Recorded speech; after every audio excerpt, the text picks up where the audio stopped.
How can you log out in with another Facebook account in Free Fire? What we are going to do is go to the Free Fire application. We are going to look for it here, and once the application loads, in this case I have log out pressed to confirm.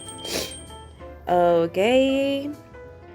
In my case, I have the Facebook application already open. If you have another account, I recommend that you log in the Facebook with the new account and go to the Free Fire application over again and select enter with Facebook.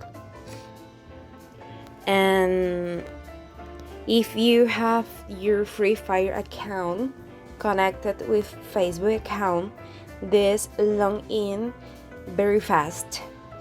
In my case, I don't have this form, but I have other video of Tecnoguía in how connected Facebook Free Fire application. And that's all, guys. Thanks for watching this video. Don't forget to subscribe our channel.